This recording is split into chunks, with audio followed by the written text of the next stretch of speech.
Hello student. In today's lecture we are going to study about male reproductive system.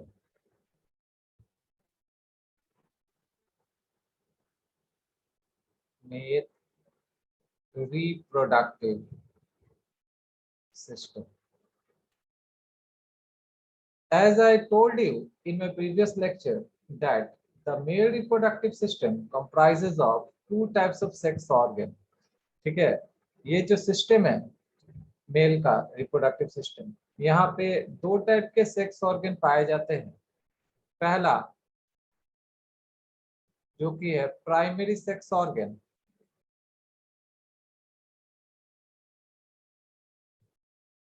और दूसरा जिसे हम secondary sex organ के नाम से जानते हैं।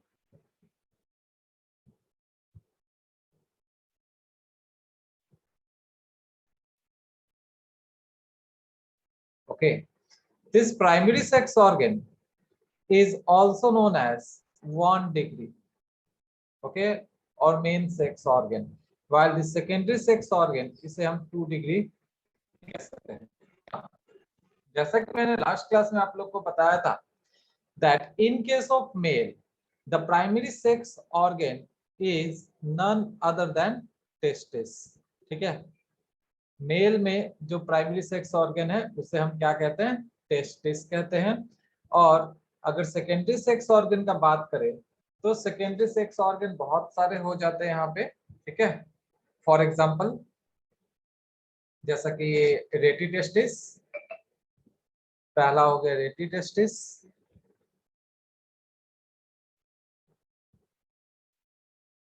दूसरा हो जाएगा vasa efferentia,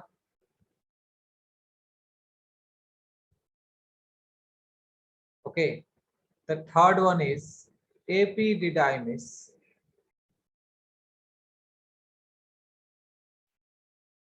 fourth vas deferens,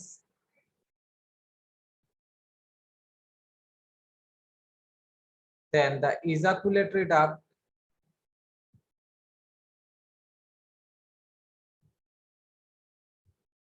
and the penis।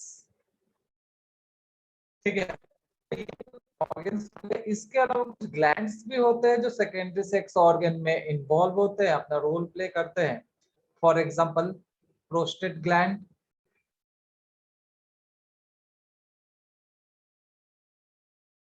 Then seminal vesicle,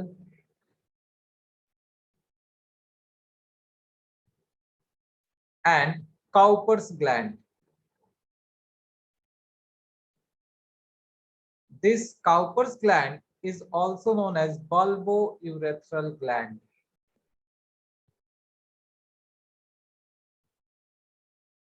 okay, so जैसा कि आपने देखा यहाँ पे जो प्राइमरी सेक्स ऑर्गन है वो एक है जिसको हम टेस्टिस के नाम से जानते हैं। ओके, और जो सेकेंडरी सेक्स ऑर्गन है ये बहुत सारे होते हैं। ठीक है, मैंने यहाँ पे नाम दे दिया है, एक एक करके हम लोग डिस्कस करेंगे आने वाले। ओके, जैसे मैंने पहले बताया था आप लोगों को that the primary sex organ will be involve in the process of gamete formation. ठीक है, ये जो प्राइमरी सेक्स ऑर्गन है ये गेमेट फॉर्मेशन का साइट है, यहाँ पे गेमेट फॉर्मेशन होता है। और हम जानते हैं कि मेल गेमेट्स जो होता है उसे हम क्या कहते हैं? Sperm. The male gamete is known as sperm. तो स्पर्म का जो फॉर्मेशन है वो कहाँ पे हो रहा है? टेस्टिस में हो रहा है। Testis primary sex organ. Why the secondary sex organ are the organs which does not take part in gamete formation। ये gamete formation में तो take part नहीं करता, लेकिन it helps in the process of reproduction। ये reproduction के process में help करता है। For example, ये जो आप organs देख रहे हैं, रेटी टेस्टिस, वासा डिफरेंसिया और वासा efferentia, epididymis, Vasa difference, then ejaculatory duct and penis, they help in the passage of sperm। ये स्पर्म को मूव करने में हेल्प करते हैं। ठीक है, और सिमिलर काम इन लोगों का भी है, चाहे प्रोस्टेट ग्लैंड बोलिए, ये लोग अपना सिक्रीशन देते हैं। ठीक है, in the process of reproduction. आने वाले लेक्चर में हम इसे डिस्कस करेंगे। ओके, नाउ अब अगर हम टेस्टिस का बात करते हैं, जैसा कि आज का जो हमारा लेक्चर है वो टोटली डिपेंडेंट होगा टेस्टिस के ऊपर।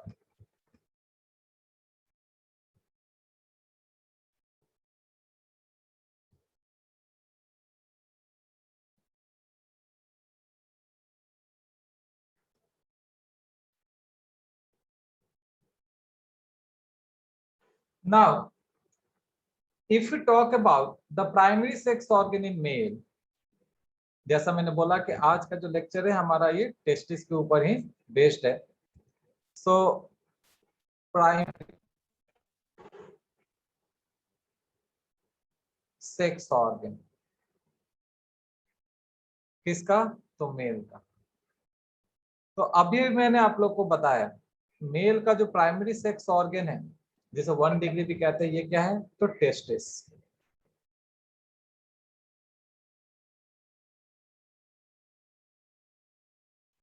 ना अभी टेस्टिस है, जैसा अभी मैंने बोला आप लोगों को, ये जो टेस्टिस है, टेस्टिस में क्या फॉर्म होता है? तो मेल गेमेट्स. ओके, और मेल गेमेट्स को हम स्पर्म कहते हैं. Okay, now this testis are paired structure. Normally ये जो टेस्टिस होता है ये पेयर्ड होता है. ठीक है, पेयर्ड मीन्स दो. ये पेयर्ड स्ट्रक्चर होता है. ओके, और अगर इसका हम लोकेशन का बात करें, then testis is located outside the abdominal cavity in a thin pouch of skin called scrotum. Okay, ये बहुत ही इंपॉर्टेंट पॉइंट है जो पूछा जाता है नीट में, that what is the location of testis. Testis का लोकेशन क्या है? ठीक है, एक नॉर्मल इंडिविजुअल में टेस्टिस का क्या लोकेशन होता है? तो हम क्या कहेंगे? स्क्रोटम. और ये स्क्रोटम होता क्या है? This scrotum is a thin pouch of skin, okay, outside the abdominal cavity. Abdomen के नीचे, outside the abdominal cavity. I hope आप लोग को समझ में आ रहा होगा ना. तो ये तो रहा लोकेशन का बात. एक नॉर्मल इंडिविजुअल में टेस्टिस कहाँ पाया जाता है? तो स्क्रोटम में. और ये होता कितना है? तो पेयर्ड स्ट्रक्चर है, मींस ये दो होते हैं. ठीक है, नॉर्मली ये दो होते हैं. Now if you talk about the shape, अब अगर इसका शेप देखें हम, ये दिखता कैसा है? अगर इसका शेप का बात करें, then it is oval in shape. ठीक है, ये ओवल होता है. लेंथ, इसका जो लेंथ है, it is around 4 to 5 centimetre. ठीक है, ये 4 से 5 सेंटीमीटर इसका लेंथ हुआ. देन अब लेंथ की बात हो गई तो अब विड्थ कितना होगा इसका? ये सारे जो पैरामीटर से दिए हुए एनसीईआरटी के मतलब बुक में. ओके, इसका विड्थ हो जाएगा 2 to 3 centimetre. And its weight will be, इसका जो वेट है विल बी अराउंड 10 to 15 ग्राम. ठीक है, ये 10 से 15 ग्राम इसका वेट हुआ. ओके, ना अब थोड़ा सा डायग्रामेटिकली समझते हैं इसको.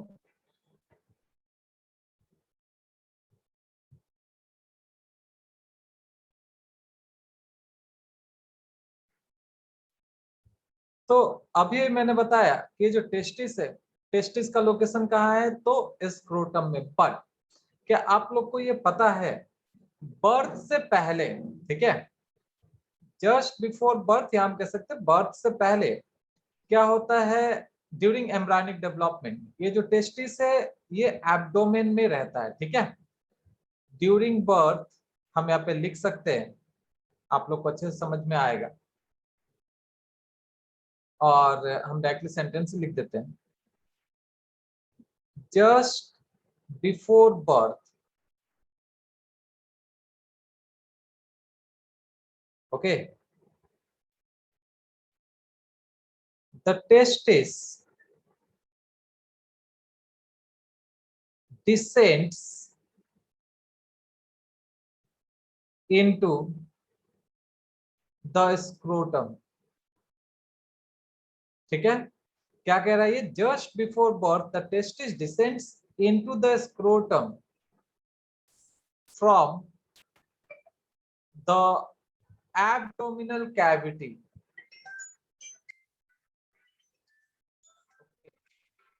Abdominal कैविटी, ठीक है। एब्डोमिनल कैविटी से ये स्क्रोटम में डिसेंड होता है। डिसेंड का मतलब होता है नीचे गिरना, ठीक है। ये नीचे आता है, नीचे की तरफ स्क्रोटम में वाया इनग्विनल कैनल, एक कैनल के थ्रू ये नीचे आता है, ठीक है। ये भी डायरेक्ट क्वेश्चन है जो पूछा हुआ है एग्जाम में नीट के ना। तो मेरा पॉइंट क्या है, मैं क्या बताना चाह रहा हूं यहाँ पे, that suppose this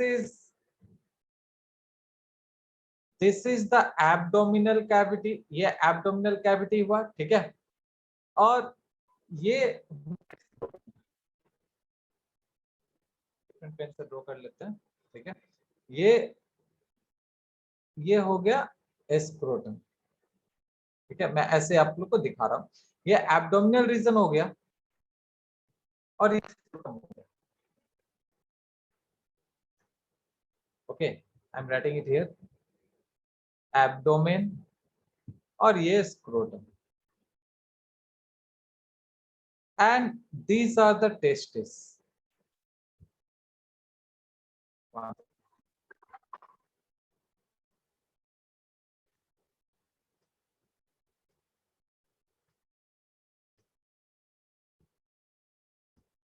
okay, so ये टेस्टिस है जो कहाँ है, तो अभी एब्डोमेन में है। It is present in abdomen, तो एब्डोमेन में ये कब है, it is present in the abdomen during embryonic development, जब एम्ब्रायो का डेवलपमेंट हो रहा होता है, मींस ड्यूरिंग प्रेगनेंसी, जब डेवलपमेंट हो रहा होता है किसी मींस किसी बेबी का एम्ब्रायो में, तो टेस्टिस जो है वो एब्डोमिनल रीजन में है, लेकिन बर्थ से थोड़ा टाइम पहले, ठीक है, सपोज 8 मंथ अगर हो गया प्रेगनेंसी का, तो क्या होता है, ये एब्डोमेन रीजन से इस स्क्रोटम में नीचे की तरफ गिरता है, ठीक है, नीचे की तरफ ये आता है, ठीक है, ये नीचे की तरफ डिसेंड होता है, ओके, भाया अ कैनल कॉल्ड एज इनग्विनल कैनल। ये जो कैनल मैंने बनाया है इसको किस नाम से जानते हैं हम, इनग्विनल कैनल के नाम से जानते हैं, ओके। तो ये जो टेस्टिस है एब्डोमेन से स्क्रोटम में आता है, ठीक है।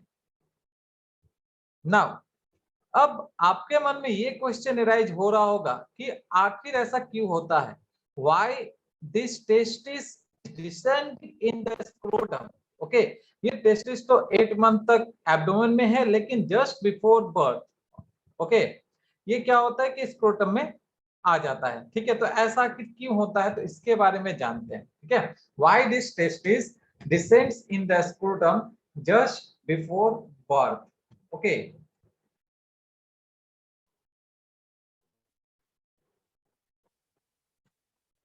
ओके, तो बच्चों हमने अभी अभी आपको क्या बताया कि एब्डोमेन में टेस्टिस होता है, ठीक है, during development, during embryonic development, लेकिन बर्थ से थोड़ा टाइम पहले ये एब्डोमेन से स्क्रोटम में आ जाता है। तो अब हमें ये जानना है कि आखिर ऐसा क्यों होता है, आखिर ये जो टेस्टिस है एब्डोमेन को छोड़ के स्क्रोटम में क्यों आता है, that is why the proper descendence of testis. What will be our answer? The proper descendants of testis is required for complete fertility of the sperm, ठीक है। तो अगर ये डिसेंडेंस नहीं होता है, अगर टेस्टिस प्रॉपर्ली, टेस्टिस जो है अगर प्रॉपर्ली स्क्रोटम में नहीं आता है, ठीक है, तो स्पर्म क्या होगा, कंप्लीटली फर्टाइल नहीं होगा, okay. So what we can write here, that proper descendants is required for complete fertility of the sperm, ठीक है। This proper descendants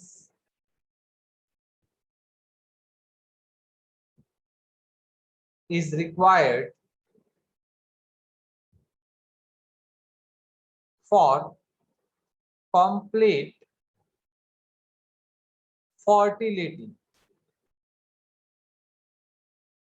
of the sperm, okay.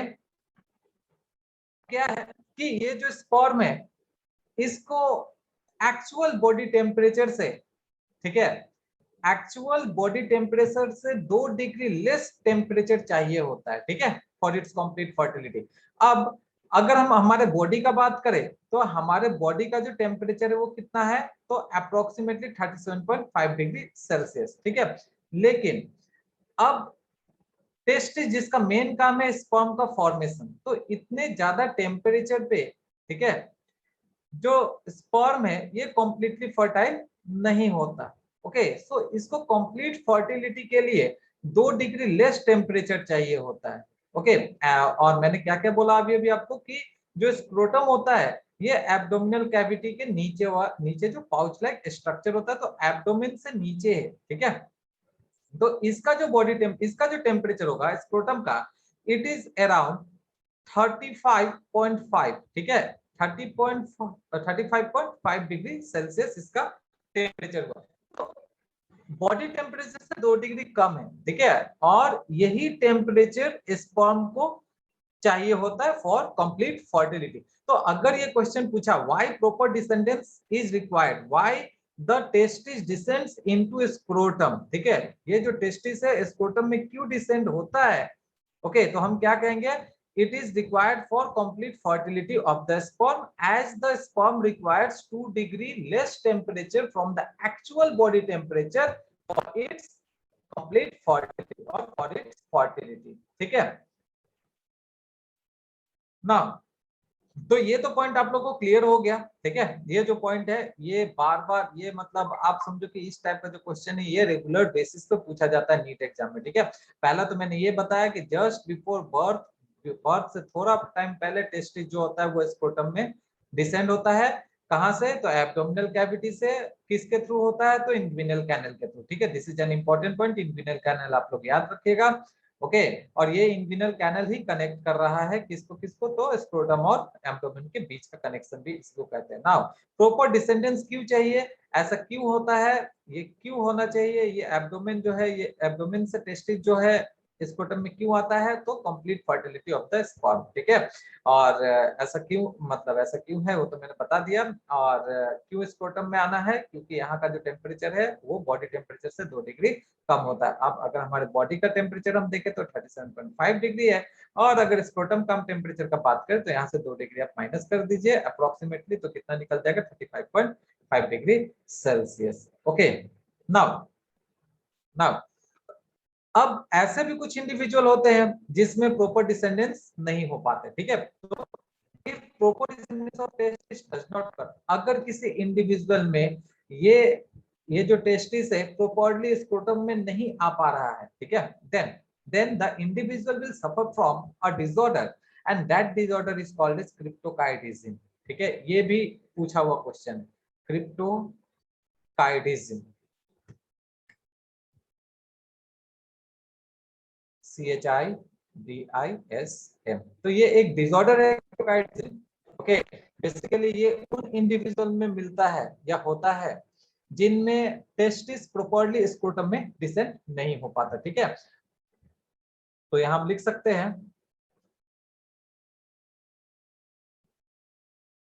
It leads to infertility, ये infertility cause करेगा, ठीक है। और क्रिप्टोकाइटिज्म क्या है मैंने अभी भी बताया, फिर से रिपीट कर रहा हूं, that if the testis is not properly descending, okay, in the scrotum, then the individual will suffer from a disorder called as cryptokaitism and the individual will be infertile, ठीक है। इंडिविजुअल जो होगा वो infertile होगा और उसका sperm mature नहीं हो पाएगा, ओके।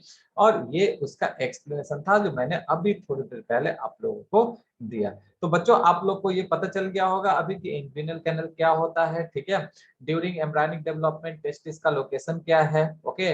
बर्थ से थोड़ा टाइम पहले टेस्टिस स्क्रोटम में क्यों आता है, टेम्परेचर डिफरेंस क्या है, ठीक है, और ऐसा क्यों होना चाहिए, ठीक है। तो ऐसा क्यों होना चाहिए फॉर फर्टिलिटी ऑफ।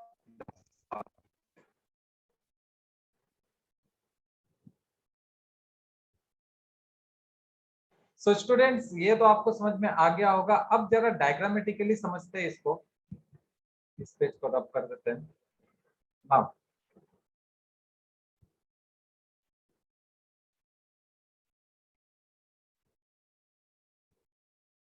ना, suppose this is the scrotum, ये स्क्रोटल पाउच है, इसको हम स्क्रोटम कह रहे हैं, ठीक है, थिन पाउच ऑफ स्किन, ये हो गया scrotum. Okay, and there will be the testes.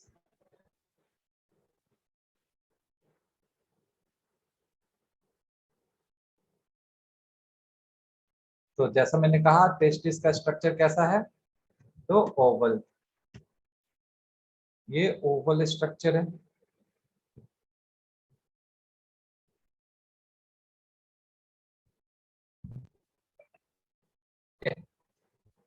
ना, अब इसको एब्डोमेन समझ लेते हैं,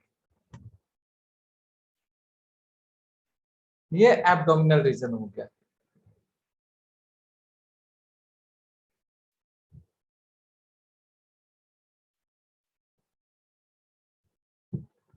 ओके, ये एब्डोमिनल रीजन हम समझ लेते हैं, और ये हो गया स्क्रोटल पाउच, ठीक है, एब्डोमेन के नीचे वाला रीजन। अब मैंने अभी अभी आप लोग को बताया था कि जस्ट बिफोर बर्थ ये एब्डोमिनल रीजन से, जो टेस्टिस है एब्डोमिनल रीजन से कहाँ आएगा, बाहर आएगा, ठीक है, नीचे की तरफ आएगा भाया इनविनल कैनल, ठीक है, इनविनल कैनल, और इनविनल कैनल के थ्रू किधर आएगा, ये स्क्रोटम में पहुंचेगा, ठीक है। क्यों पहुंचता है, तो for complete fertility of the sperm, ठीक है, अगर ऐसा नहीं होगा तो स्पर्म क्या हो जाएगा, इनफर्टाइल हो जाएगा, या फिर हम कहें कि नहीं होगा और इनफर्टाइल हो जाता है, ठीक है। Now one most important point here, this testis is attached with the scrotum, ये जो टेस्टिस है ये स्क्रोटल सैक से, ये स्क्रोटम के इनर लेयर से कनेक्टेड होता है, ठीक है, by a band of connective tissue, ठीक है, ये कनेक्टिव टिश्यू का बैंड है, by a band of connective tissue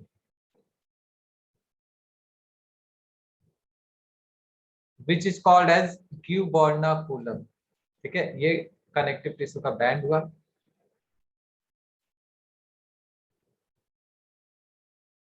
okay, ये पहला टेस्टिस और ये दूसरा testis.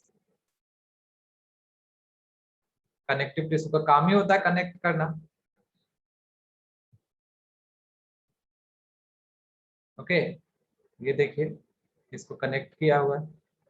The testis is connected with the scrotum by a band of connective tissue and this tissue is called as gubernacular testis. Okay, ये भी question पूछा हुआ exam में, तो इसको सबसे पहले लेबलिंग कर लेते हैं, आप लोग के मन में कोई भी शंका नहीं होना चाहिए। This is gubernaculum testis.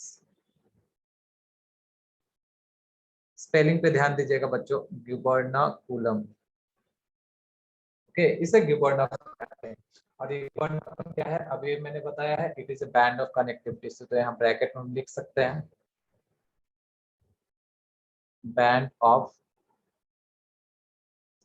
Connective tissue. Okay, अब क्या होता है यहाँ पे, जैसे जैसे ये बैंड छोटा होता है, ठीक है, धीरे धीरे ये जो गिबर्नाकुलम होगा वो छोटा होगा, और टेस्टिस जो है एब्डोमेन से स्क्रोटल सैक में आ जाएगा, ठीक है।